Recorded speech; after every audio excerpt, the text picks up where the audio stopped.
രാമൻകുട്ടി ഒരു കർഷകനായിരുന്നു. അവിവാഹിതനായ രാമൻകുട്ടി തന്റെ മക്കളെ സ്നേഹിക്കുന്നതിലേറെ മരങ്ങളെ സ്നേഹിച്ചു.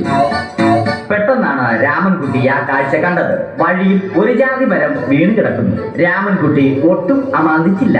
ആ മരം പൊക്കാൻ ശ്രമിച്ചു.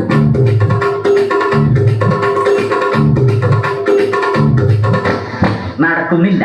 പിന്നെയും പൊക്കാൻ ശ്രമിച്ചു.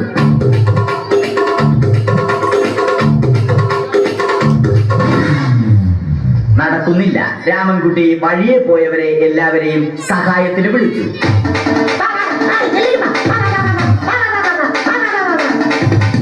ആരും വന്നില്ല. അവസാനം കുടുംബശ്രീ യൂണിറ്റിൽ തൊഴിലുറപ്പിന് പോകുന്ന പെണ്ണുങ്ങളെ സഹായത്തിന് വിളിച്ചു.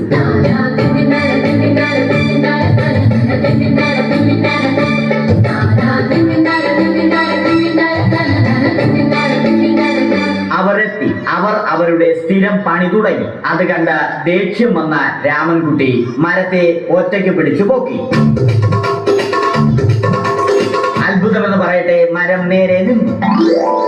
ഇത് കണ്ട തൊഴിലുറപ്പ് പെണ്ണുങ്ങൾ രാമൻകുട്ടിയോട് നോക്കുകൂലി ആവശ്യപ്പെട്ടു.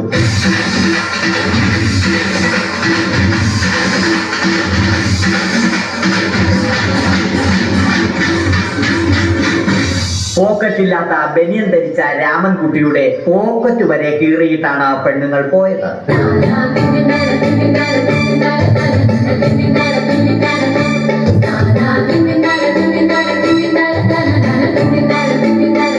രാമൻകുട്ടി പിന്നീട് ഒന്നും ആലോചിച്ചില്ല. മരത്തിന് ഫാക്ടംബോസ് 2020 സെപ്റ്റംബർ 14 നൽകി. മരം തഴച്ചു വളർന്നു. ഇത് കണ്ട് രാമൻകുട്ടിക്ക് സന്തോഷം വന്നു. സന്തോഷം വന്നാലും ദുഃഖം വന്നാലും രാമൻകുട്ടിക്ക് മരത്തിനു ചുറ്റും ഡാൻസ് കളിക്കുക എന്നുള്ളത് രാമൻകുട്ടിയുടെ മാസ്റ്റർ പീസ് ആയിരുന്നു. ആ മാസ്റ്റർ പീസ് രാമൻകുട്ടി ഇവിടെയും എടുത്തു.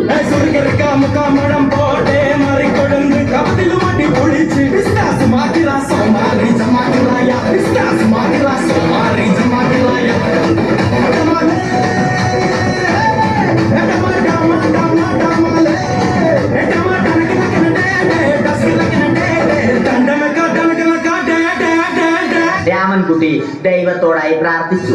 നിങ്ങൾ എനിക്ക് ആയുസ്സും ആരോഗ്യവും തരൂ. ഞാൻ മരങ്ങളെ സംരക്ഷിച്ചു കൊള്ളാം. കാരണം മരം ഒരു വരമാണ്. അവന്റെ പ്രാർത്ഥന ദൈവം കേട്ടു. ആ മാവിൽ നിന്നും വീണ തേങ്ങ രാമൻകുട്ടി മോങ്ങാതെ ഇരുന്നു തിന്നു. അപ്പോഴാണ് രാമൻകുട്ടി മറ്റൊരു കാഴ്ച കണ്ടത്. രാഘവൻ വരുന്നു.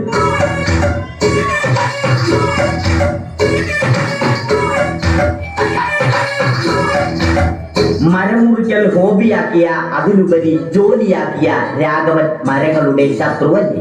മരങ്ങൾ മുറിച്ച് ഫർണിച്ചർ പണിയുന്നത് തെറ്റല്ലേ? അവനെ ഇതിൽ നിന്നും പിന്തിരിപ്പിക്കണം. അവർ തമ്മിൽ ഒന്നും രണ്ടും പറഞ്ഞു. സംസാരം മൂത്ത് വാക്കേറ്റമായി. അത് പിന്നെ അടിയിൽ കലാശിച്ചു.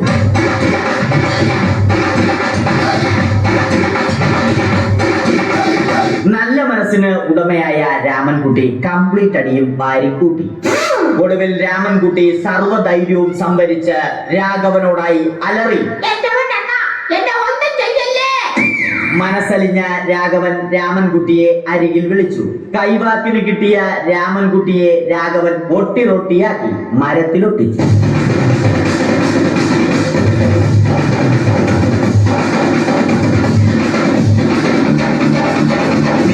ഇന്നത്തെ പണി കഴിഞ്ഞ രാഘവൻ സംതൃപ്തിയോടെ വീട്ടിലേക്ക് മടങ്ങി. തനിക്ക് തല്ല് കിട്ടിയാലും മരത്തെ രക്ഷിക്കാൻ പറ്റിയ സന്തോഷത്താൽ രാമൻകുട്ടി മരത്തെ കെട്ടിപ്പിടിച്ച് പൊട്ടി പൊട്ടി കരഞ്ഞു.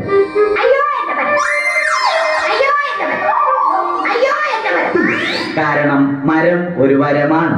കെട്ടിപ്പിടിക്കൽ ഏറ്റുവാങ്ങിയ മരം നാണം കൊണ്ട് ചില്ലകൾ താഴ്ത്തി. മരത്തെ രക്ഷിച്ച ക്ഷീണത്തിൽ രാമൻകുട്ടി മരച്ചുവട്ടിലിരുന്ന് ഉറങ്ങിപ്പോയി.